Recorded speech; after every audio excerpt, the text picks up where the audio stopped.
Sofonias capítulo 3 e versículo 17. Eu vou ler numa outra versão. Diz assim a palavra de Deus: o Senhor, seu Deus, está no meio de você, poderoso para salvar. Ele ficará muito contente com você. Ele renovará no seu amor e se encherá de júbilo por causa de você. Queridos, esta palavra, ela é cheia de unção e de virtude. Eu quero que você repita comigo, de maneira estrondosa, animado e avivado, assim como você estava no louvor, dizendo: o Senhor seu Deus. Vira para a pessoa que está do seu lado e dê essa notícia dizendo assim: está no meio de você, poderoso para salvar. Querido, conte essa notícia para a pessoa que está de um lado e de outro, dizendo assim: ele ficará muito contente com você. Ele a renovará no seu amor. E se encherá de júbilo por causa de você. Aleluia, glória a Deus. Você pode glorificar o Senhor Jesus nesta noite? Aleluia. A face do Rei está sorrindo para nós nessa noite em Filadélfia. Aleluia. E a presença do Espírito Santo de Deus não nos abandona.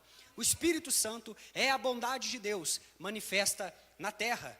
Cantares de Salomão, no capítulo 2 e no versículo 12, diz assim: aparecem as flores sobre a terra, chegou o tempo de cantar, já se ouve em nossa terra o arrulhar dos pombos. Queridos, é o tempo de cantar. Chegou o tempo de cantar. Chegou o tempo de nós vermos diante de nós as orações ou as respostas das orações que você fez durante todo o inverno. Nós entramos no tempo favorável de Deus, e esse tempo favorável de Deus é hoje, queridos. É agora. Aleluia. Glória a Deus. Deus deseja cantar com os seus filhos. Sofonias capítulo 3, versículo 17. Deus deseja cantar com os seus filhos. Que coisa maravilhosa. Você certamente, as mamães principalmente, já teve aquele tempo tão gostoso com os pequeninos, momento de cantar as cantigas. Quando eles estão aprendendo, né, eles chegam lá da creche, chegam da escolinha, com aquelas canções, às vezes nem sabem verbalizar, né, as palavrinhas, chegam da igreja com um corinho, e aí a mãe se assenta e canta com os filhos. E às vezes os pais, eles reúnem, alguns sabem tocar até um instrumento, um violão, senta ali no braço do sofá e puxa aquela canção e canta com os seus filhos. A imagem que você precisa ter deste mês de novembro a nós, queridos, nesta palavra que Deus está liberando sobre nós, de Sofonias, capítulo 3, versículo 17, é a imagem de um Deus que é Pai, sorridente, queridos, com um instrumento nas suas mãos, cantando com os seus filhos. Você consegue imaginar esta situação? Deus sorrindo, assentado na beira da poltrona, cantando com a família Filadélfia. Aleluia! É o tempo favorável de Deus sobre nós, e esse tempo se chama hoje. Um Deus poderoso para salvar, intervindo na história dos seus filhos, filhos amados.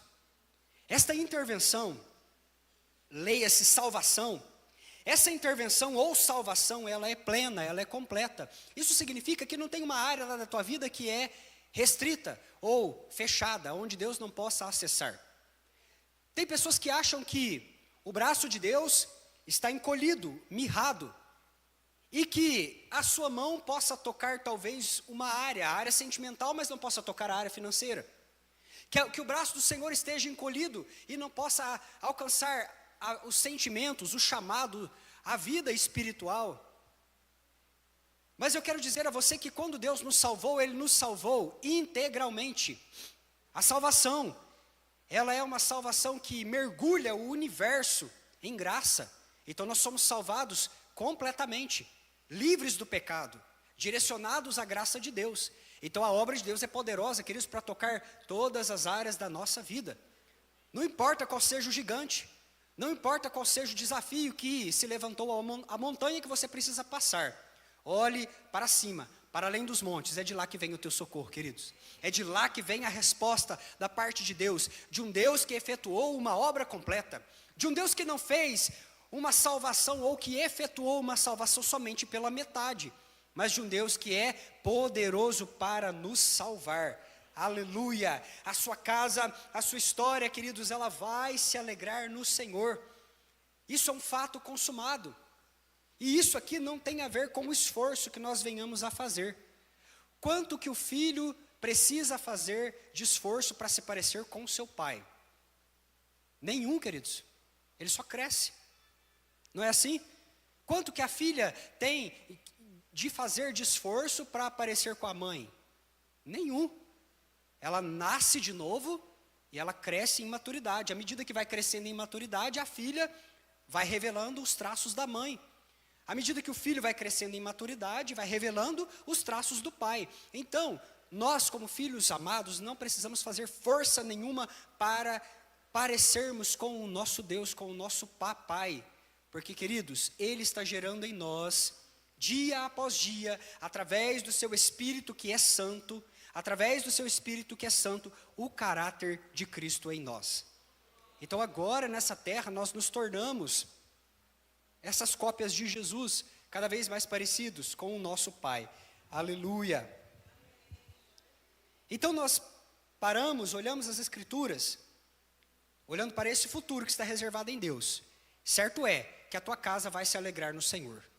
Certo é que a tua família, a tua história, será envolvida em cântico e em júbilo na presença do Senhor. 2 Coríntios, capítulo 6, o versículo 2 na NVI diz assim: digo-lhes que agora é o tempo favorável, agora é o dia da salvação. Digo-lhes que agora é o tempo favorável, agora é o dia da salvação. Aleluia, este é o tempo favorável de Deus. Deus já está enxergando o futuro logo ali, queridos, e é um futuro de cântico, novo cântico nos teus lábios. Aleluia, glória ao nome santo do Senhor. Deus ainda está com a batuta na mão, Ele rege a música. Sabe o que é a batuta? Que porretinho que o maestro segura para ficar fazendo assim lá, ó, conduzindo a música. Já viu? Então, Deus está com a batuta do universo nas mãos e Ele rege o universo, queridos. Ele conduz a música. Ele conduz a música como este maestro. Ele não perdeu o controle. Olha, há momentos em que a música fica melancólica. Um tom menor, ela vai descendo. E a coisa fica complicada, o ritmo lento, pesado, a harmonia dissonante, e a gente destampa a chorar ao longo da vida. Porque às vezes, a música da vida, da nossa jornada, às vezes fica difícil. Você olha para o lado, é só problemas, enfrentamento, gigante, montanha, doença, muita coisa vindo à frente. Parece que o cântico da história da nossa jornada está com um ritmo dissonante. E nós choramos. Nós pranteamos, nós ficamos melancólicos. Mas eu digo a vocês, queridos, que nesses momentos onde a música parece cair, Deus continua regendo a história. Deus continua conduzindo a orquestra. Deus continua tocando o ritmo certo da nossa jornada. E assim, de repente, a canção também sobe, ela cresce, e aí nós arrepiamos, né? Por conta da música que está tomando uma forma agora animada. E nós conseguimos vislumbrar o favor de Deus sobre a nossa vida, no meio desta fase crescente da música, da nossa jornada. Queridos, seja nos momentos bons, seja nos momentos complicados da nossa vida, Deus, Ele não perde o controle. Deus, Ele é esse maestro, Ele rege e Ele quer cantar nessa noite com os seus filhos. Aleluia! Existe uma esperança que espera a sua história do outro lado do fogo. E essa é a mensagem de Sofonias para nós. Havia um futuro planejado para Jerusalém e para as nações, logo após as chamas do fogo, logo após a provação, logo após passar por essa fase difícil da canção da vida. Logo ali, havia uma esperança que esperava o povo de Deus. Para que você entenda um pouco desse contexto, Sofonias, ele é um parente nobre do rei Ezequias. E ele profetizou lá em Judá, bem no final da história de Judá, porque naquela época Josias, o rei, ele promove uma reforma, ele começa um momento de avivamento naquele lugar, naquela tribo, naquela região. Josias está tirando a idolatria, está tirando os deuses daquela época.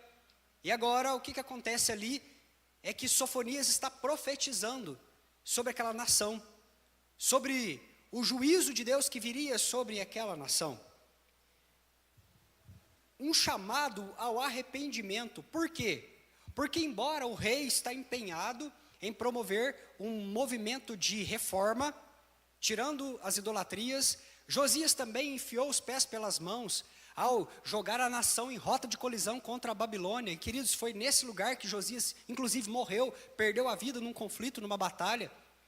Mas a nação estava mergulhada num caos moral e espiritual nesse momento aqui. Por mais que parecesse que as coisas estavam boas, por mais que parecesse que as coisas estavam assim aceitáveis, o padrão de Deus é o padrão do céu. O padrão de Deus é um padrão elevado. E aquilo que aos olhos do povo parecia aceitável, para Deus cheirava mal. E Deus agora está movendo o seu profeta a falar com esta nação, a chamar o povo ao arrependimento. Um povo que estava envolvido na adoração aos deuses cananeus. E a confiança no natural, naquilo que eles viam. E isso aqui, irmãos, nós estamos falando de uma adoração prostituída. O que significa isso, pastor?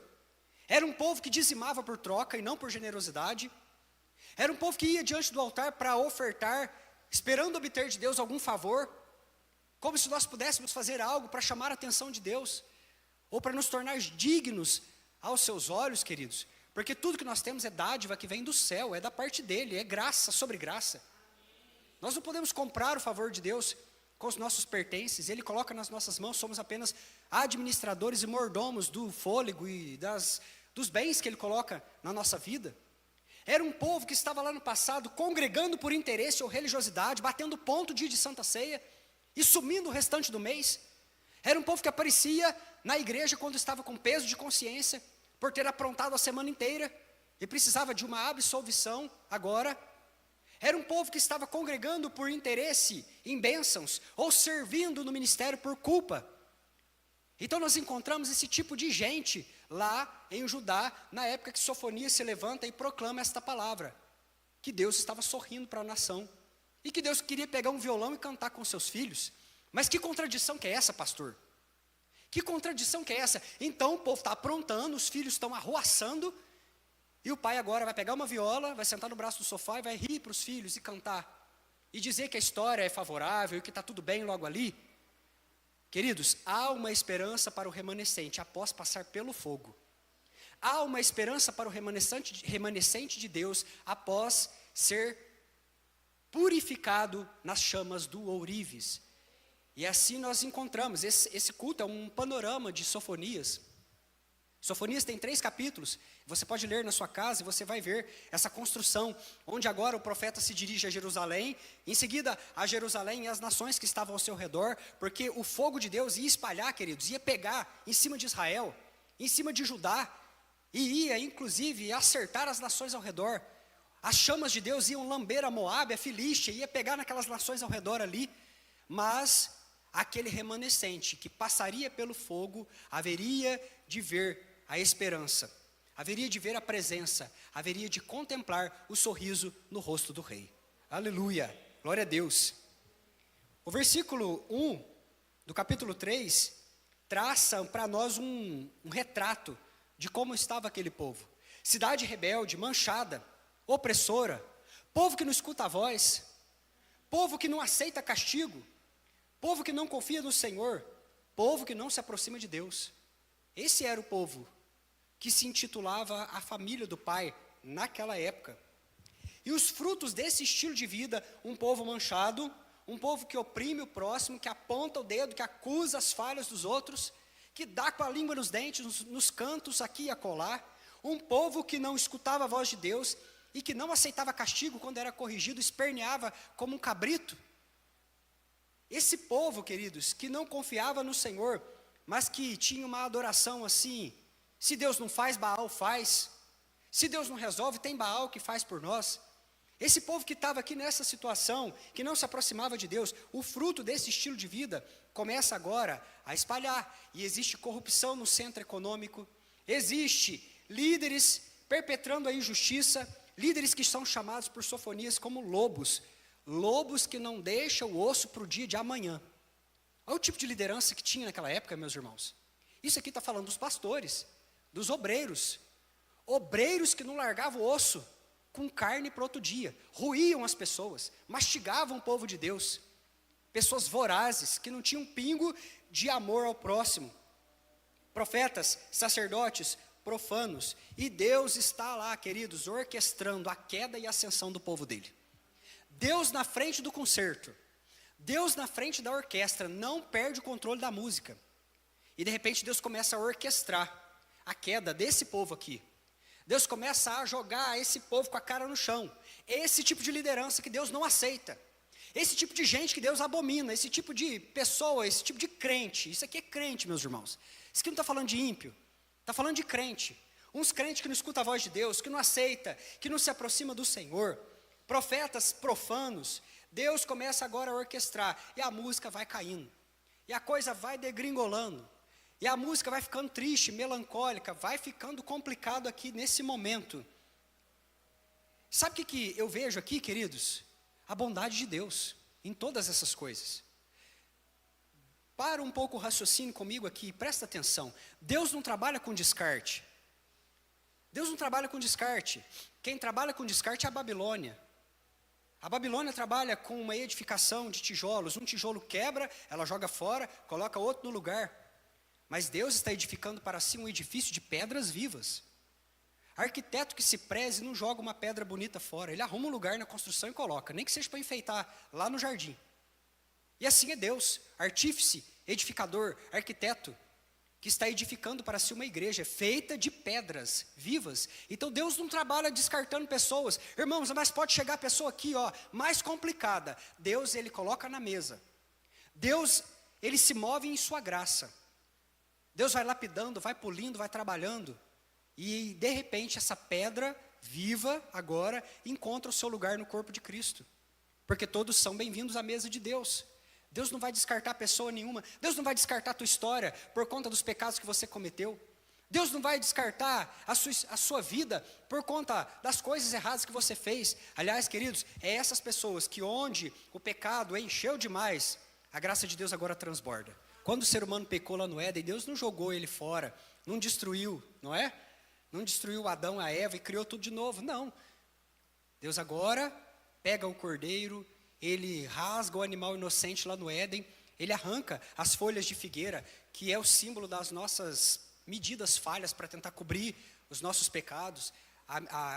As folhas de figueira, elas são símbolos da lei falha que tenta dá um caminho alternativo para o ser humano, que não é o caminho da cruz e do sacrifício. Mas Deus agora rasga aquele animal lá no Éden, tira aquela pele, cobre Adão e Eva, tampa os pecados e mostra que na plenitude dos tempos haveria de vir um cordeiro imaculado. E que lá na cruz do Calvário daria a sua vida por nós, os pecadores, para cobrir as nossas transgressões. E nos dar uma nova veste, uma veste aceitável diante do Pai.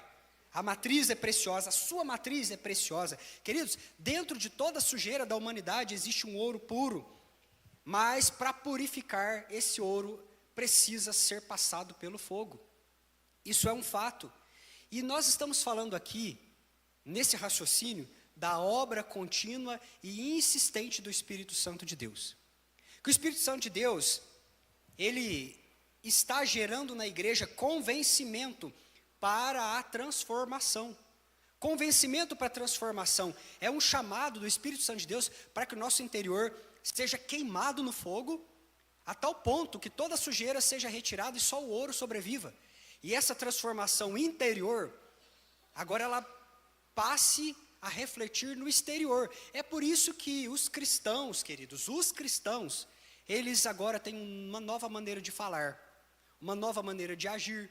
São um novo tipo de marido, um novo tipo de mulher, um novo tipo de filho, um novo tipo de sociedade. Efésios está falando sobre isso. Somos uma nova humanidade de Deus, criada, recriada na cruz do Calvário. Aleluia! Você é a nova humanidade de Deus. Glorifique ao Senhor Jesus. Espírito Santo de Deus faz esse trabalho. E aqui, essa obra contínua do Espírito Santo de Deus, essa obra de levar você para o fogo, e levar de novo para o fogo, e tira do fogo e olha, ainda tem impureza, leva novamente para purificar. Essa obra tem a ver com aquilo que o Senhor Deus, Ele traçou para nós como o melhor para nós, porque Deus, ele vê o futuro, queridos. Tanta coisa que a gente às vezes acha que é bom, e Deus diz não. E Deus fala, não vai por esse caminho. Eu estou enxergando lá na frente. O Senhor Deus, ele olha lá na frente aquilo que é o melhor para a tua vida. Então ele pega você e faz você passar pelo fogo, para morrer no fogo os teus planos imperfeitos, e para fazer brilhar os planos maiores do Senhor, o nosso Deus, que é o ourives, e que está lapidando a sua vida, queridos. Então tem a ver com aquilo que é melhor para nós, da parte de Deus, porque Ele vê o futuro. Qual o lugar do ouro, queridos? É lá no meio do barro? Sim ou não? Não é não. É talvez numa peça de um colar, num anel, numa joalheria, num lugar de proeminência. Não é assim? E eu pergunto a vocês, qual é o lugar da matriz do Filho, queridos? Qual é o lugar da matriz do Filho de Deus? É lá no barro, afundado no lamaçal do pecado? Não, queridos. Ele verá o fruto do seu penoso trabalho na cruz. Jesus Cristo morreu para que nós tenhamos vida e vida com abundância. E é por isso que Ele está alcançando pecadores lá no meio do lamaçal, tirando, purificando, trazendo para a sua presença. E o Espírito Santo de Deus, nessa mesa de família, está insistentemente nos lapidando. E vai haver muitos momentos aos quais você vai ser passado e passado de novo nesse fogo. Essa era a perspectiva de Deus para os seus filhos. Haveria um futuro de cântico logo ali. Deus queria sim sentar na mesa com os filhos e cantar com os filhos. Sim, isso já era algo determinado por Deus. Era algo resolvido na mente de Deus. Ia ter cântico na família. Mas primeiro Ele ia pegar esses filhos sujos, desobedientes, rebeldes, essas peças de ouro suja, ia jogar tudo dentro do crisol, queridos, para poder purificar, para poder tirar as imperfeições, para poder passar pelo fogo. Porque aqui existe propósito. A ira de Deus se move para a nação de Judá como fogo. E a mensagem de Sofonias é: aceitem o fogo do ourives. Porque o propósito do fogo é purificar e inclusive curar as feridas, cauterizar feridas antigas, que só podem ser queimadas no fogo. Tem ferida que é só no fogo que se resolve, queridos. É só nas mãos de Deus. E não adianta a gente ficar tentando colocar um unguento em cima. Vai infectar mais ainda. É por isso que Deus leva e abre a ferida no fogo e cauteriza no fogo. E aquilo extermina, e aquilo agora estanca. E Sofonias está dizendo: saiam para um lugar de arrependimento, de tomada de decisão, de mudança de semeadura. Irmãos, em nome do Senhor Jesus, entenda uma coisa. Quantos de nós estão colhendo coisas ruins, e colhendo coisas ruins, e 10, 20 anos da igreja? Tem gente que está aqui a vida inteira, e continua colhendo. Você precisa ter atenção. Quando você semeia, você agora está passando por aquele lote de terra semeada, vamos dizer assim. Estou fazendo aqui de uma maneira bem simples para você entender. Então o ser humano vem jogando sementes, frutos de escolhas ruins, e há um campo de semeadura que você precisa passar. Passa louvando, passa cantando, passa colhendo, queridos, porque um dia isso vai acabar. Isso um dia termina. Mas enquanto você está passando por estas semeaduras, você precisa também lançar sementes diferentes, sementes novas. Não vai nascer na sua frente uma coisa nova se você continua ao longo da vida inteira fazendo as mesmas escolhas, insistindo no mesmo erro, plantando as mesmas sementes. Então, enquanto você está passando pelas provações, pelas tribulações, às vezes muitas delas frutos das escolhas do teu passado, começa hoje já a jogar sementes para o futuro. Começa hoje já a plantar na perspectiva de colher logo ali. Começa hoje a plantar em Deus, porque em Deus, queridos, quando nós lançamos a semente em Jesus, Jesus pega essa semente, potencializa, e agora ela multiplica sementes abundantes, sementes de plenitude na nossa vida. Aleluia! Deus está falando conosco nesse tempo, a respeito de duas palavras: alinhamento e continuidade. O que significa? Olha, esse culto poderia ser resumido numa sentença só: vai piorar, mas depois vai melhorar. Queridos, vira para a pessoa que está do seu lado aí, ó, dá um sorriso, não fica tão sério assim, não tão abatido com essa notícia. Diga para ele assim: vai piorar, mas depois melhora. Vamos todo mundo para o fogo. junto, de mão dada. Ninguém larga a mão de ninguém. Amém? É assim que é família, não é? É essa a mensagem de Deus para nós. Nesse início de campanha, renovados, alinhamento e continuidade. Tem que alinhar para prosseguir, para continuar. Isaías capítulo 49, versículo 8, NVI, diz assim: assim diz o Senhor, no tempo favorável responderei a você. No dia da salvação, eu o ajudarei. Aleluia, existe um futuro planejado, o Senhor cantará conosco. Queridos, eu posso perceber da parte de Deus um tempo de orações respondidas nessa casa. Aleluia, tempo de orações feitas no fogo, tempos de orações feitas no secreto, tempo de orações a serem respondidas. Passe pelo fogo adorando, porque, queridos, o Senhor é bom, a sua misericórdia dura para sempre e Ele sabe o que faz. Aleluia, Ele sabe o que faz. Ao ser retirado o pecado, é retirado a aflição. Por quê? Porque o fogo consome a ambos. Olha o que o comentário bíblico dos puritanos, lá do Matthew Henry, diz assim, quando a causa for removida, o efeito cessará. Ou seja, quando tirar o barro, quando tirar a sujeira, quando tirar as impurezas, então o ouro brilha. Aí aparece a face do Filho. Um remanescente sobrevive, um povo dentro de um povo, e Deus dá sinais da sua presença visível entre esse povo. Aleluia. A palavra de Deus direcionada para aquela nação era: vocês vão passar pelo fogo, vai passar pela prova. É Deus, é a mão do maestro conduzindo a música num tom mais dissonante, mas vai subir novamente. Haverá tempo de alegria, haverá tempo de cântico, e quando o cântico chegar, o maestro se juntará à grande música de júbilo e de alegria, porque há sorriso na face do maestro, há sorriso na face de Deus, na face do Pai.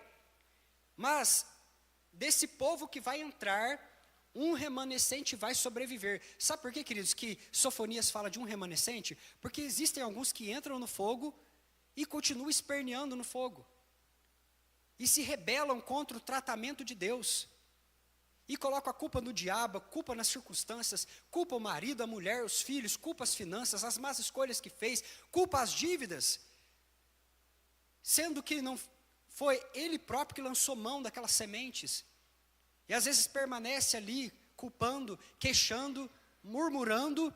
Você sabe que a reclamação, ela é uma intercessão a demônios.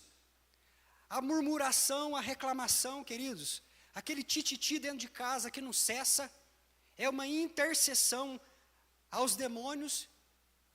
Mas nós entendemos, queridos, que nós como povo de Deus, Filadélfia, escolhemos nessa noite ser um remanescente que passa pelo fogo e que prevalece, e que atravessa do lado de lá, abraçado na esperança de que Deus está sorrindo para nós, e que nós não vamos murmurar na hora que Deus apertar a porca, vamos falar assim, o parafuso, e que a coisa começar a ficar apertado, e que Deus começar a tratar conosco, e que Deus começar a virar mesas que Ele não se assenta, e Deus começar a limpar as feridas antigas e trazer brasa viva para colocar em cima da ferida, porque só assim vai estancar esse sangramento para todo sempre.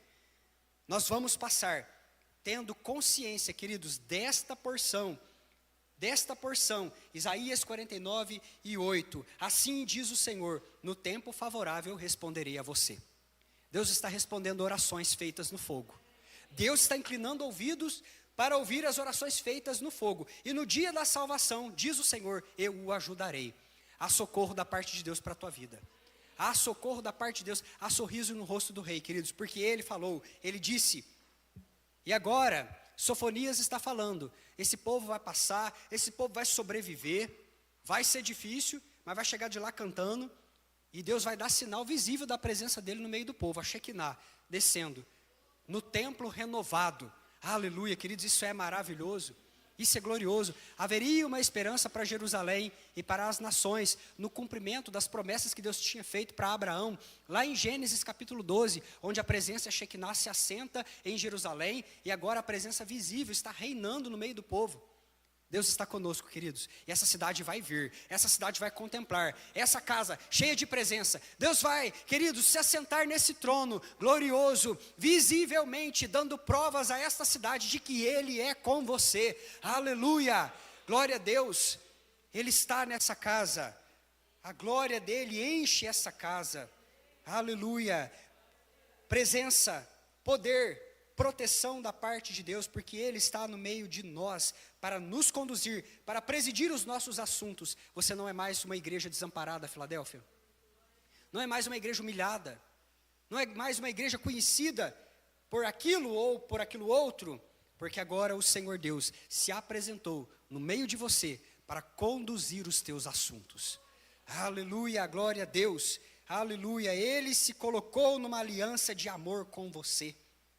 Se colocou por promessa sobre obrigação para contigo. Ele se agrada dessa igreja, Ele se agrada de ti, Filadélfia, por ter te escolhido por objeto de amor, por objeto do seu afeto. Aleluia. Deus se agrada, Filadélfia, de ter te escolhido. Deus se agrada de ter te escolhido por objeto dos seus afetos. Aleluia. E para caminharmos para o fim, esta presença, a presença de Deus junto com o remanescente fiel, o remanescente que passou pela humilhação, mas que foi transformado pela misericórdia de Deus, que passou pelo tempo da espera no Senhor. Quão difícil é o tempo da espera, queridos? Quão doloroso é o tempo da espera, muitas das vezes. Quando você, muitas das vezes, fala, Senhor, acho que o Senhor esqueceu dentro dessa fornalha, está queimando, não é assim? A gente fica lá, o ouro, gritando e gemendo pela presença do ourives. Senhor, não aguento mais, não suporto mais. Até quando, Senhor? Até quando, Senhor? Deus está falando com você nesta noite, Filadélfia, que tem esperado, que tem mantido a tua posição. Olha para cima, para além dos montes. É de lá que vem o sorriso do rei para a tua vida. É de lá, queridos, que vem o sorriso do rei para a tua vida. O favor do rei está aqui entre nós nessa noite. Deus está sorrindo. O maestro deseja cantar com seus filhos nessa noite. Aleluia! Glória a Deus. Não existe circunstâncias, queridos. Não existe provação. Não existe montanha. Não existe gigante que se possa colocar na frente do nosso Pai. Ele é poderoso. Ele é glorioso. Esse remanescente que passou pelo tempo da espera, recebe agora poder para avançar. Por isso que Deus está falando conosco nessa noite, de alinhamento nas mãos do ourives. De alinhamento nas mãos do ourive, mas Deus está falando também de continuidade de uma igreja que avança, que marcha. Não importa se tem gigante, não importa se tem montanha, não importa se tem tribulação. Essa igreja não para de marchar. Essa igreja não para de avançar. Aleluia! Eles recebem poder para avançar.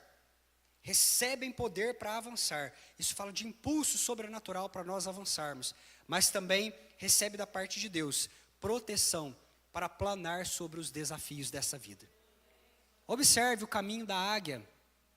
Já preguei sobre isso aqui em uma outra ministração.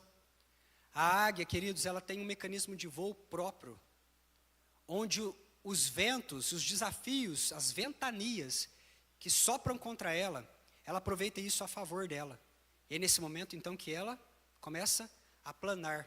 E ela recebe essa graça da parte de Deus, essa proteção para alçar voo com as suas asas, por cima de toda e qualquer adversidade e tribulação. E essa é a verdade de Deus a teu respeito, Filadélfia. Podem haver tempos difíceis a ser trilhados, mas não vai faltar presença, não vai faltar poder, não vai faltar proteção da parte do teu Deus. Quem diz é o Pai que está sorrindo para os seus filhos e que deseja nesta noite cantar com os seus filhos. Isaías capítulo 40 e versículo 31 diz assim: mas os que esperam no Senhor renovam as suas forças, sobem com asas como águias, correm e não se cansam, caminham e não se fatigam. Aleluia, caminham e não se cansam. Essa é a verdade de Deus a teu respeito, Filadélfia. Voe os voos da águia.